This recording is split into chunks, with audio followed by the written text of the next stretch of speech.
This video is going to cover section 1.6, and what we're going to do is we're going to cover transformations. So the first thing that we're going to talk about with transformations is what our parent graphs look like.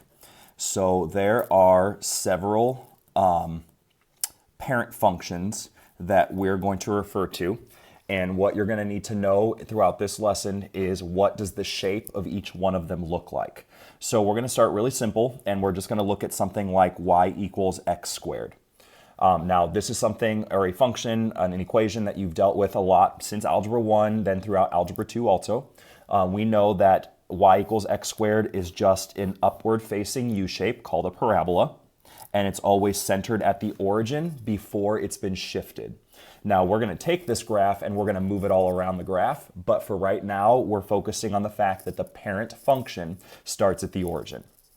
Another one that is probably pretty common from your study in Algebra 1, maybe even Algebra 2, is absolute value of x. We know that this one is a parent graph that's a V-shape, and that V-shape, just like a parabola, is centered at the origin.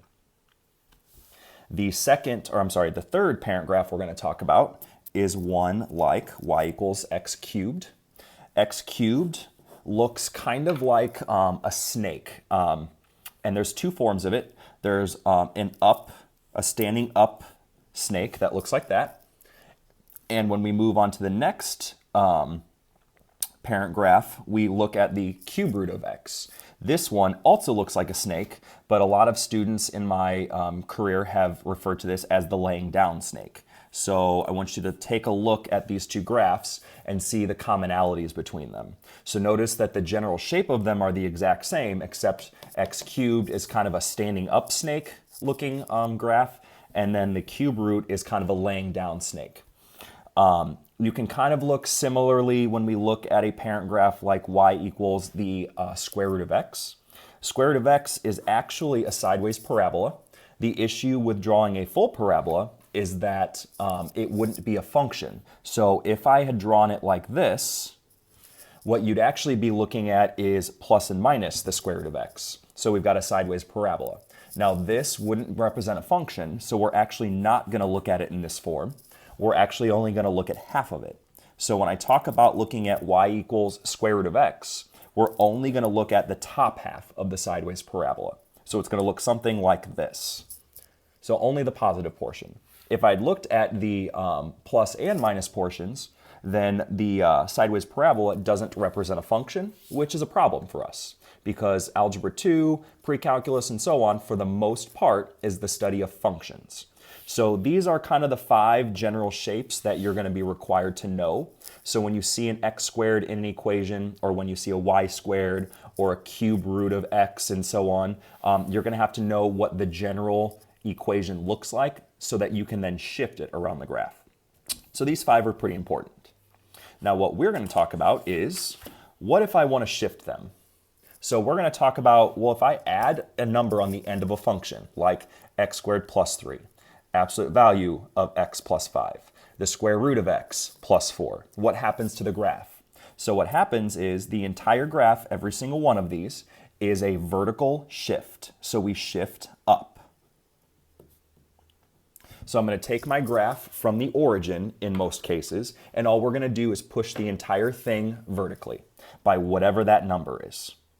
Conversely, if I subtract a number from the end, like in all of these, x cubed minus 6, x squared minus 8, square root of x minus 4, those are all going to be shifts down. So anytime you mess with the outside of the function with a number, adding or subtracting, we're shifting the graph in the vertical direction. So we're talking about shifting up or shifting down. Now what happens when I start messing with the inside of the function? Something like x plus 4 quantity squared, or the absolute value of x plus 6, or the square root of x plus 6. Now this one's a little bit kind of different to figure out, and the reason why is that every single one of these, you're probably thinking in your head, oh, that's going to shift in the positive direction. So in this case, it's going to shift right, and that's actually false. When you're shifting horizontally, which is what 3 and 4 are, these shifts are actually the opposite of what your common sense would tell you.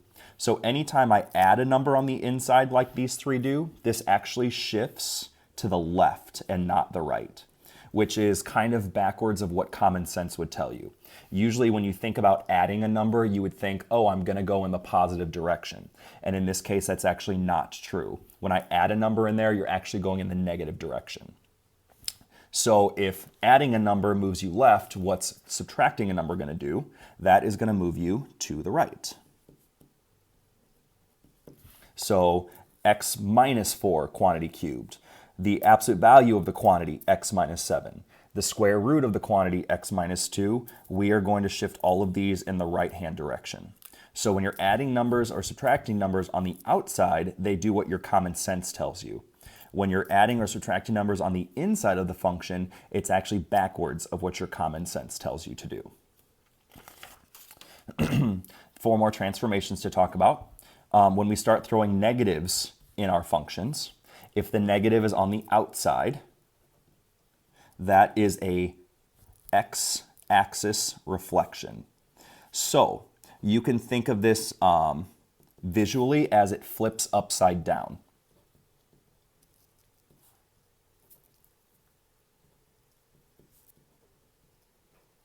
Okay, flips upside down. So you'd have a parabola that's normally a U-shape up, and it would flip upside down and be a U-shape down instead.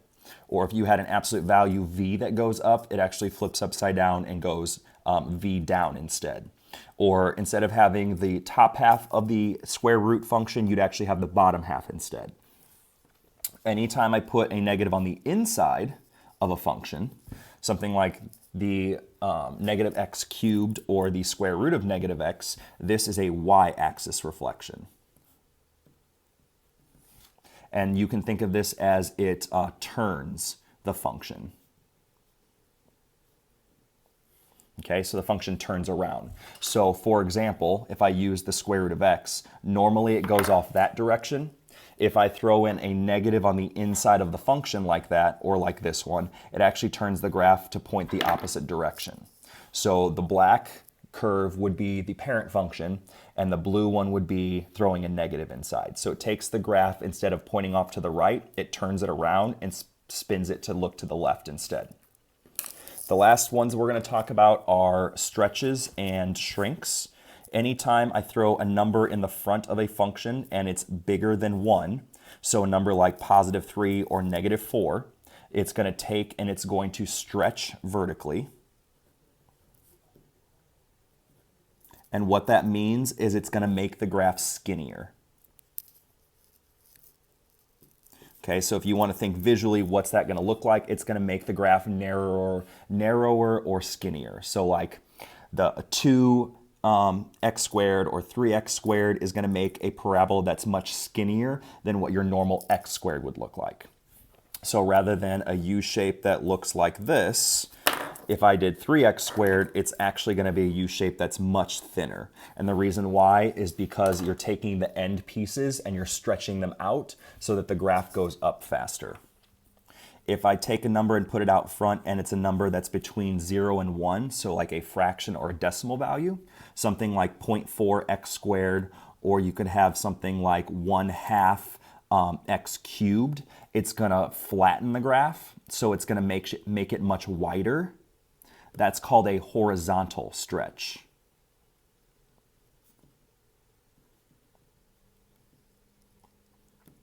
Okay, so anytime you have a fractional value or a decimal value out front of your function, it's actually going to make your graph wider because it's going to take the pieces, the ends, and it's going to stretch them out horizontally, which then opens up the parabola rather than making it skinnier. So those are the 8 transformations we're going to talk about. And what we're going to do first is we're going to look at functions that look like this, and we are going to identify what are the shifts that are taking place, and then we're going to graph the parent function and the transformation.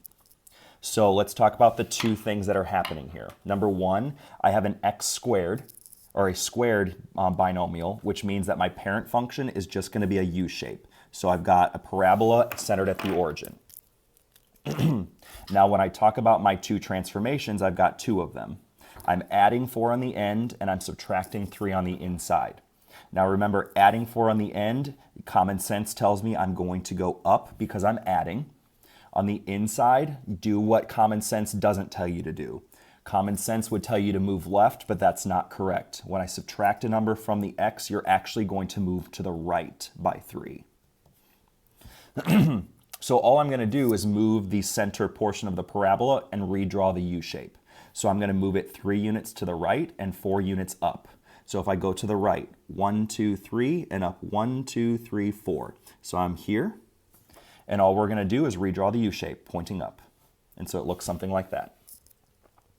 Remember, these don't have to be perfect graphs, they're just going to be rough sketches. If I wanted perfect graphs, I'd make you make an XY table and plot points and connect the dots and do all of those things. The goal of this is just to get down what happens when I start messing with a graph. Can I get a rough idea? In the next problem, first thing we want to identify what the parent function is. As soon as I see an absolute value in the problem, we are going to have a V shape. So centered at the origin, and we're going to have a parent function that looks roughly like that. Now this one has 3 different transformations. We've got a negative in the front, a +2 inside, and a -3 outside. So let's talk about the different things. The negative in the front is an x-axis reflection, which means that it's going to flip upside down over the x-axis.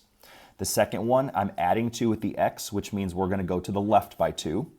Subtracting 3 from the y, so we're going to go down 3. So the first thing I'm going to do is move the center and then flip it upside down. So left and down, we go to the left, 1, 2, and down 1, 2, 3. New center, and since it's an x-axis reflection, we're going to flip the V shape upside down, and the V will go down instead of pointing up.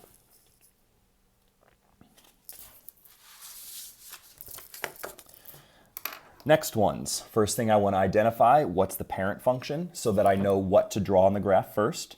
The parent function is a cube root, and that's the sideways snake, so it's going to look something like this, roughly. And my job is to figure out what on earth is going on with it. Number 1, a negative inside is a y-axis flip. So we're going to take this whole snake and we're going to spin it around the y-axis. So rather than this piece bowing up, and this piece bowing down, it's going to be the reverse. So we're going to go up to the left and down to the right. So the whole thing just takes, and think of it like on a wheel, take it and spin it around. The other 2 transformations, we're going left 2 because I'm adding with the x, and I'm going to go down 4. Now here's the deal with y-axis flips. Normally, everything I just wrote down would be correct. Here's the deal though. This is actually not correct.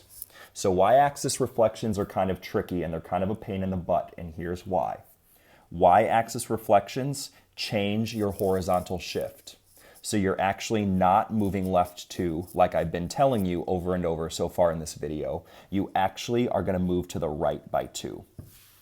It's a little tricky, so things that you want to identify right away, the fact that I have a y-axis reflection, that's always going to change your horizontal shift.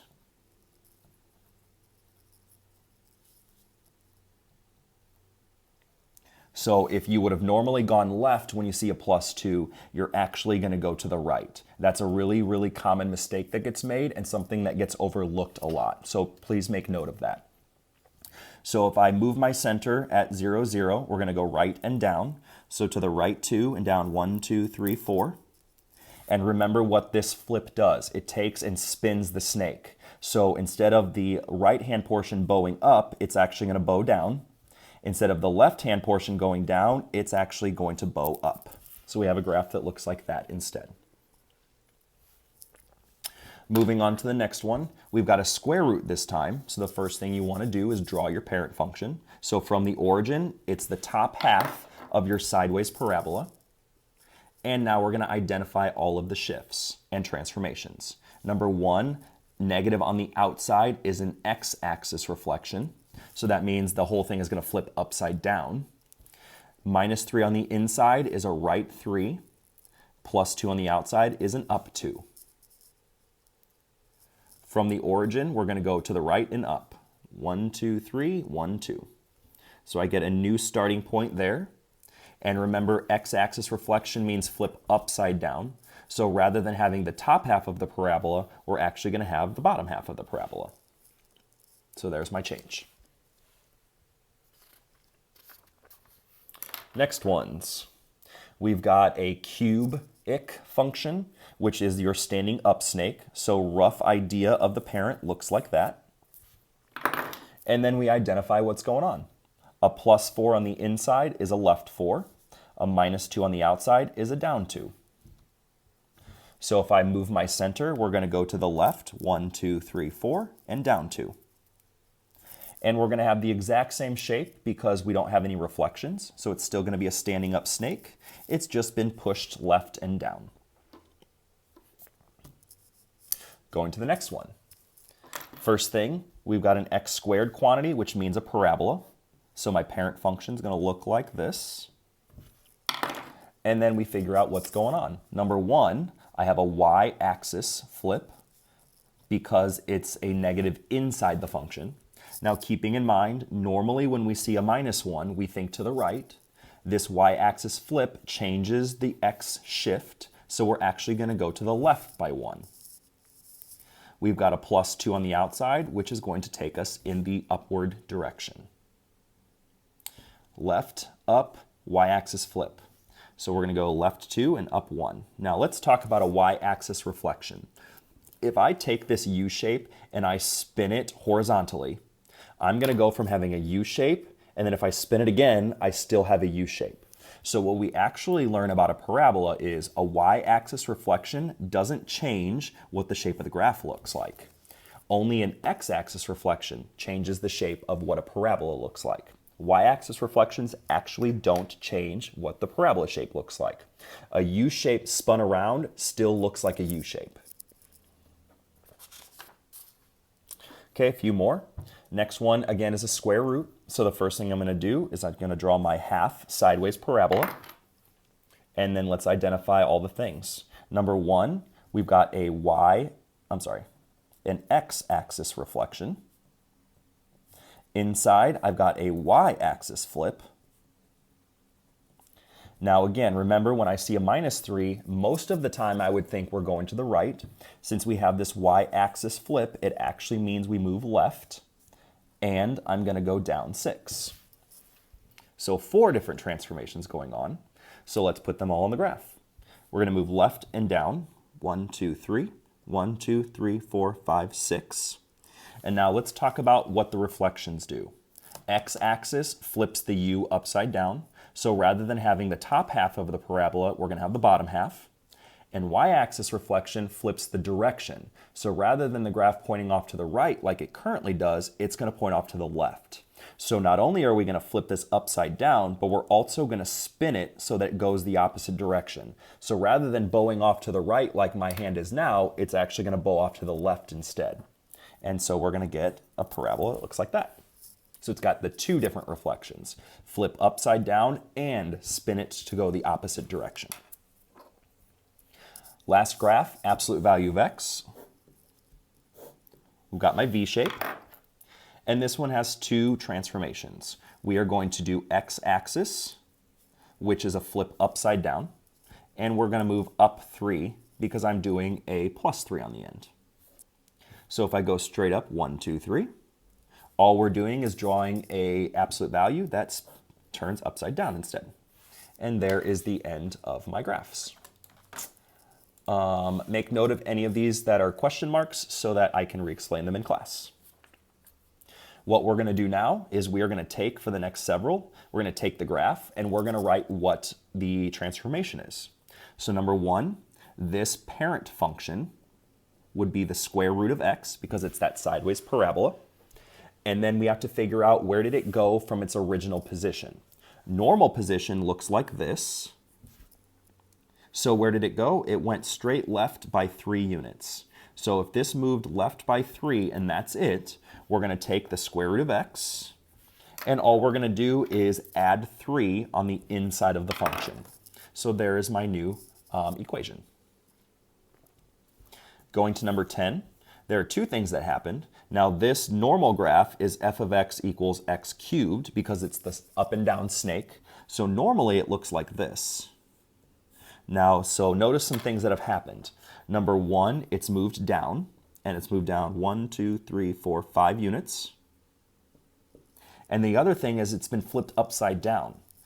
So rather than the left side going down and the right side going up, it's been flipped up completely upside down. So you have an x-axis reflection. So if I start with the basic function of x cubed, what things would do these two things? A down 5 would be subtracting 5 on the end. An x-axis reflection would be throwing a negative in the front of the x cubed.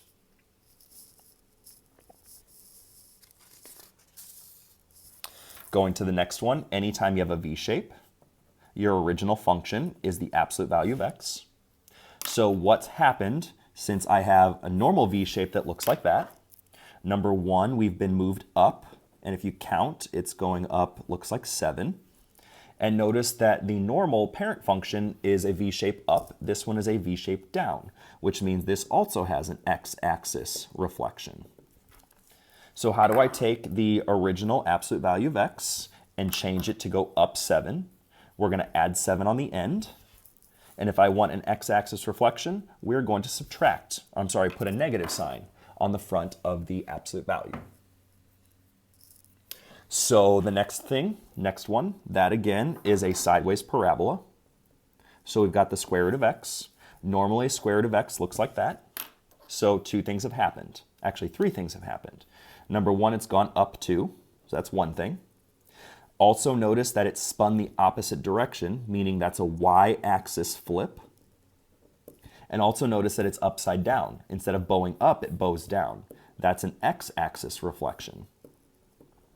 So if I start with square root of x, let's talk about the things that happen. The up 2 is a plus 2 on the end. The y-axis flip is a negative with the x on the inside. That's what spins it to go to the left. And the x-axis is the one that's on the outside. It flips it upside down. So rather than bowing up, it bows down instead.